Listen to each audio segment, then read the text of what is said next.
I'm walking back from having just jogged, my second jog today, and I gotta tell you, I'm really PO'd. I'm angry. I'm angry. Um, it's not because I don't like jogging, I don't, but it's life, right? Not because my knees hurt so damn bad I can hardly walk, but oddly enough, it doesn't hurt as much to jog. So I'm not angry about that, right? What I'm angry about is what I was thinking about while I was jogging, okay? And I gotta talk to you about it. I gotta talk to you about it because it's pretty ghastly, all right? The nice thing about jogging is it frees up the mind. You know, the only thing you gotta think about is don't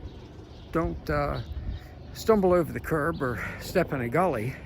So, you know, it leaves a lot of brain space for you to conjecture about other things. And what I was conjecturing about that has me so angry is the situation with Israel. Now get ready, because I'm going to be preaching to you, okay? I'm going to be preaching because I'm angry and it's time to spread the gospel. You know, I have some friends, dear friends, who are siding with Hamas. Now they would say, well, no, we're not for Hamas. It's just that Israel's committing genocide. Oh, bullshit. Give me that. I'm going to get more to that in a second. But I don't want to hear that line. You're pro-Hamas. If you're rooting against Israel in its war for its own survival, after Hamas has sworn to destroy it and kill every Jew in the state of Israel, you're pro-Hamas. You're pro-Hamas. All right? So stop it. Just stop it. And we have a president who is pro-Hamas. I don't want to hear, no, he just doesn't want genocide. I don't want genocide. There is no genocide. He has cut off vital arms to our only real ally in the entire Mideast, a tiny little country of 6 million people surrounded by 500 million sworn enemies, and they're the ones who have sworn the enmity, cut off arms when they are trying to defeat an army that, let's set the record straight here. We say, well, yeah, there was a terrorist attack. No, it wasn't a terrorist attack. It was a terrorist invasion. It was an armed terrorist invasion.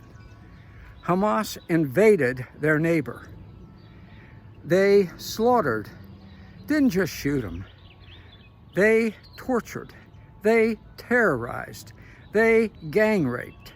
They burned to death. They beheaded 1,200 innocent Israelis in a blood feast, in a savage, depraved blood feast. One of the most savage attacks in history, made Genghis Khan look like child's play, and it was an invasion. So Israel, as any country would do that was invaded, declared war. I'm going to set the record straight here. Stay with me, because I'm not going to stop. If you can't take it, leave and go root for Hamas. Okay? Israel was invaded. It declared war. And then it went after those who had committed an atrocity, a wartime atrocity. So it moved across Gaza, which it never should have granted independence to in the first place. And you may say, well, they didn't give them independence, they controlled them. No, they didn't. I've been to Gaza. I've met with Hamas. I know they were free people in what, by the way, is one of the most beautiful spots I've ever been to. And the only reason it's not one of the major resorts in the world is because of how sick and depraved the terrorist leaders of Hamas are. They won't allow swimming on the beach because then they'd have to kill all the women. That's how sick they are, of their own women, Okay, look it up. So Israel invades, and it in an unprecedented fashion, warns the civilians, get out of the way, we have to go after the army that attacked us. Just as we did in World War II. Remember the invasion of Normandy? Excuse me, except we didn't drop pamphlets warning the civilian population, okay? No, we didn't do that. How did we treat the civilians? You ever hear of the firebombing of Dresden? Wiped them out. Wiped them out, the civilian population. We didn't warn the people of Berlin to leave when we finally invaded that city. We just went in and wiped everybody out in sight. That's what we did. Don't tell me we didn't, because you know we did. How about Hiroshima? How about Nagasaki? Maybe 100,000 civilians dead in each. They were not military outposts, okay? So let's knock off the false piety, okay? Let's knock off the false piety. Israel, at the risk of its own soldiers, did everything they could to protect and preserve the lives of Gazan citizens, even though 80% of Gazans supported the terrorist invasion and the slaughter of the innocents in Israel. Fact of the matter, okay? They still tried to protect them. And here we go, ready? But 30,000 have died, women and children. Now, where would those figures have come from? Well, they had two sources. One is Hamas. Don't be damn duplicitous and act like Hamas is a credible source. The other is the UN, which we now know sided with Hamas and even had UN agents with the Hamas terrorists when they invaded and slaughtered the innocents in Israel on October 7th. We know that now. And by the way, when I was in Ramallah, yeah, I've been there, unlike most of those who are siding with Hamas right now. When I was in Gaza, I met with UN reps. Everyone was absolute bosom buddies with the Palestinians, working their will. Now we know working their wicked will. So let's just clear the air and be honest about all this, okay? Can't go that way as long as a lawnmower on. So that's where we are. So Israel has taken unprecedented steps to protect civilian populations at the risk of its own soldiers. And remember, it's done so as the Hamas monsters have, one, hidden behind civilian population, set up their headquarters in hospitals, okay? By the way, those are violations of the Geneva Convention. I think it's Article 2, using civilians as shields. Not one word about it from the UN, naturally. Macron, Stoltenberg, whatever the German guy's name is, the little Muslim Prime Minister of Israel now, Joe Biden, not a word about it, not a word about it. Oh, not a word either about them, the Hamas violating Article 3 by taking hostages. Might want to mention it, guys. Might want to mention it. You might want to mention it. No, you're more worried about, it's horrible, Israelis, they killed a civilian. Probably with some collateral damage, but nothing like, how about the U.S. in Iraq? 100,000 we killed. Estimate, minimum. Okay? It happens. Israel's done everything to prevent it. So how about giving a little credit where credit's due? Yeah, I'm pissed. I'm angry. And not because of my knees or anything. I'm angry because I hate inequity, okay? And I hate a lack of integrity, all right? So why has the world turned on Israel when all it's trying to do is defend itself? And by the way, it should. It has to finish the job in Rafah. It has to. And Biden cuts off desperately needed armaments to our ally. What a cravenly and cowardly thing to do.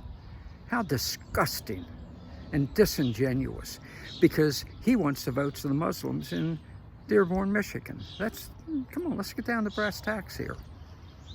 Cut right when Israel needed to finish the job, this SOB cuts off the armaments they need. All right? Well, he might kill a civilian. Might be a couple, but who's holding the civilians there? The Israelis have for weeks told the civilians to leave, set up transport for them, and relief corridors for them. Very simple. Why doesn't Hamas, with its last remaining soldiers there, probably 15, 20, 30,000, why don't they come out and fight? Like men, which is what they claim to be as they torture their own women. Get your burqa on or we'll cut off your head. That's their idea of how to treat women. Or maybe we'll just gang rape you to death like we did the Jews on October 7th. So let's get down to brass tacks. What the hell is going on here, where Israel is being the only country in history that's held up to an unmeetable standard of no civilian deaths? That's what Biden demanded. Any civilian deaths at Rafah. What? Excuse me? What kind of stupid ass thing is that to say? Why? Why? Because they hate Jews. Can I say it? Can I say it? They hate Jews. Macron, Stoltenberg, whatever his name is, the Muslim Prime Minister of Great Britain. And yes, Joe Biden, they hate Jews. To them, all Jews look like rats and smell like gefilte fish. Let's just say it. Let's just tell it like it is. And they don't like them anyway. And so they've turned on them now. They've mollycoddled the violent, vicious, violent rioters on our college campuses because they hate Jews. And secretly, they're thinking they're taking care of the Jews. You don't believe me? Think about it. Think about it. Why are the Jewish people being held to a standard no one in history has ever been held to? And being told, we'd rather you die than fight back. That's anti-Semitism, folks. I don't care how you cut it. And if my friends are doing it, shame on you. And let me finish with this. I'm now helping some Jewish people. I'm supposed to be putting on an event to help Israel. But you know what?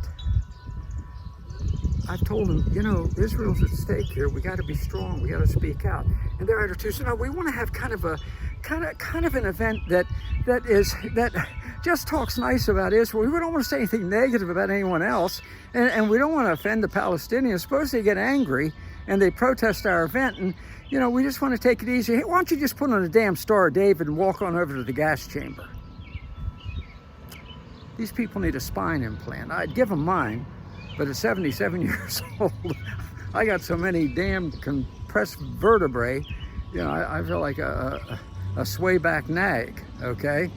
So, shame on them too. Shame on them too. Shame on them. And shame on anybody else out there who has turned on the Jews at this time or is not defending the Jews at this time. That's my speech for today. That's the gospel according to Carter for the day. And I have a feeling the rest of those who wrote the gospel would feel the same damn way. All right?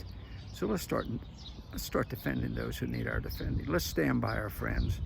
And let's bless those who God will bless if we bless Israel. That's his promise to us, so let's do it.